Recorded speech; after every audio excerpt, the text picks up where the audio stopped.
The Bell Jar, by Sylvia Plath. Hello young reader, I'm the Voracious Biblio Maniac who relishes in devouring literature. In this video, I'll be talking about the work which I read recently, The Bell Jar by Sylvia Plath. It's a classic piece of literature written in the 1960s by an American author, Sylvia Plath.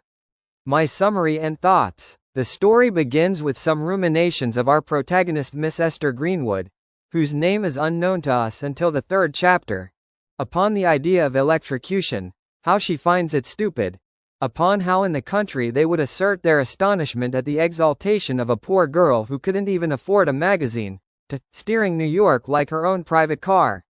12 girls had won a magazine contest by writing literary articles and were offered a one-month job in New York with expenses included. Esther was one of them. And as the narrative progresses, a little digression here and there gives us an insight onto her past events. How she had a fleeting relationship with Buddy Willard, a know-it-all medical student. She is initially happy, but later when she learns that he is not a virgin, that he had had an affair with a waitress.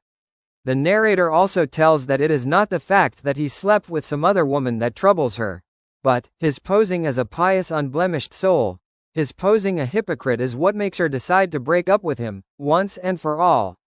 Meanwhile, Sylvia Plath manages to set the narrative gloomy, melancholic. The silence depressed me. It wasn't the silence of silence. It was my own silence. I knew perfectly well the cars were making a noise, and the people in them and behind the lit windows of the buildings were making a noise, and the river was making a noise, but I couldn't hear a thing. The city hung in my window, flat as a poster, glittering and blinking, but it might just as well not have been there at all, for the good it did me. I wondered why I couldn't go the whole way doing what I should anymore. This made me sad and tired. Then I wondered why I couldn't go the whole way doing what I shouldn't, the way Doreen did, and this made me even sadder and more tired. Quote, she tells that she couldn't carry out her daily tasks, the things she should have done. Neither could she do the things she shouldn't, her whims, her fancies. This represents the ennui, the inactivity that is common in the depressed. In the early part of the novel comes my favorite passage, perhaps it is everyone's favorite too, the fig tree analogy. Sylvia Plath says, I saw my life branching out before me like the green fig tree in the story. From the tip of every branch, like a fat purple fig, a wonderful future beckoned and winked. One fig was a husband and a happy home and children, and another fig was a famous poet, and another fig was a brilliant professor, and another fig was EEG, the amazing editor, and another fig was Europe and Africa and South America, and another fig was Constantine and Socrates and Attila and a pack of other lovers with queer names and offbeat professions, and another fig was an Olympic lady crew champion, and beyond and above these figs were many more figs I couldn't quite make out. I saw myself sitting in the crotch of this fig tree, starving to death, just because I couldn't make up my mind which of the figs I would choose. I wanted each and every one of them, but choosing one meant losing all the rest, and, as I sat there, unable to decide, the figs began to wrinkle and go black, and, one by one, they plopped to the ground at my feet. Wow, how elegantly she has written this. The inner anguish of indecision is expressed, to want every one of it, but choosing one meant losing all the rest. To be a jack of all but a master of none. And the figurative beauty she expresses in telling the delay of decision caused the figs to wrinkle, go black, and then plop at her foot, useless. It is like, to choose the benefits of one, means to lose the charms of all other. Everyone is desirous of everything, but to follow all the paths is impossible. Robert Frost had to choose amongst two roads that diverge. But, for Esther, from the tip of every branch, a wonderful future beckoned, not just two. All there are melancholic enough, but still, she somehow perseveres. She hopes once she gets elected to a writing course, circumstances shall improve, she says to herself. But like a last straw on Carmel's back, when she learns from her mother that she didn't make it, she slips to mental illness hopelessly. She tells, all through June the writing course had stretched before me like a bright, safe bridge over the dull gulf of summer. Now I saw it totter and dissolve, and a body in a white blouse and green skirt plummet into the gap. As the houses grew more familial, I slunk still lower.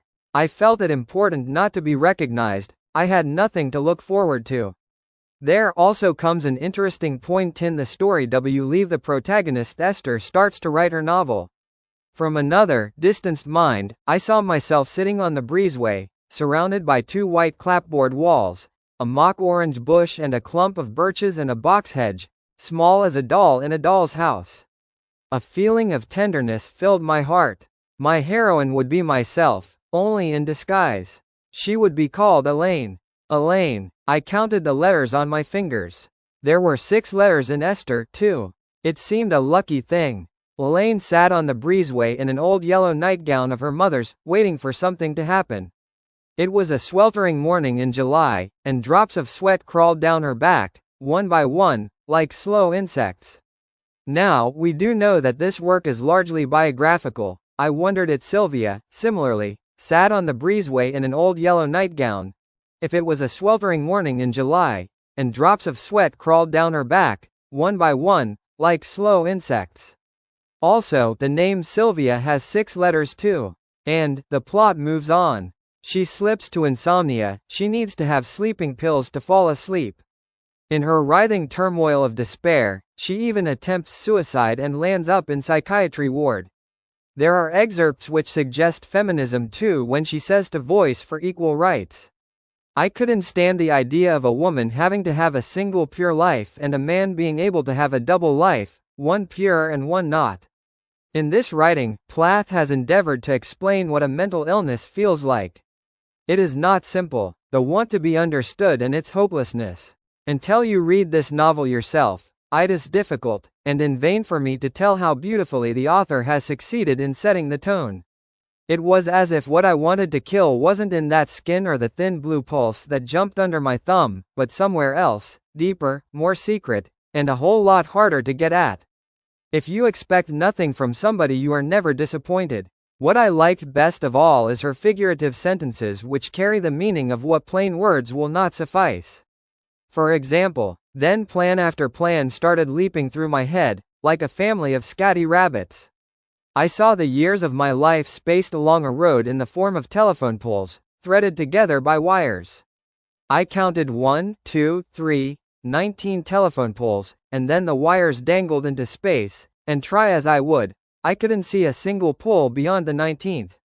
I felt my lungs inflate with the onrush of scenery, air, mountains, trees, people. I thought, this is what it is to be happy. Wherever I sat, on the deck of a ship or at a street cafe in Paris or Bangkok, I would be sitting under the same glass bell jar, stewing in my own sour air. A bell jar is a large, bell-shaped glass or transparent container, typically used to enclose and protect items, contain gases, or create a vacuum. It's commonly found in laboratories, museums. Here it metaphorically refers to a stifling atmosphere of confinement. It is a fastidious selection of words for accurate representation. Also, while ending the novel, Plath quotes, "There would be a black, 6-foot deep gap hacked in the hard ground.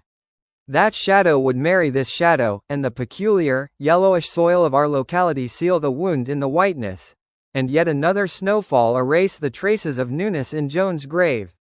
Such an incredible metaphor. And also, I had hoped, at my departure, I would feel sure and knowledgeable about everything that lay ahead. After all, I had been analyzed. Instead, all I could see were question marks. Perhaps it always is so in life. Who can be sure of anything?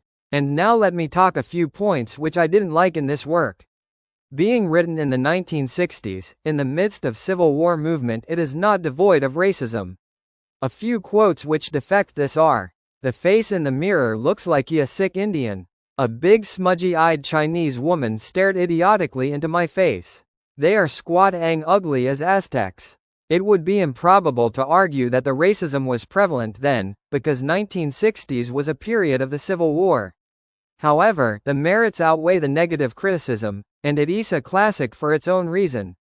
If you have read this novel, do let me know in the comments as to how you felt about this novel. I'm obliged to you for staying so far. If you did like my video, consider hitting the subscribe button.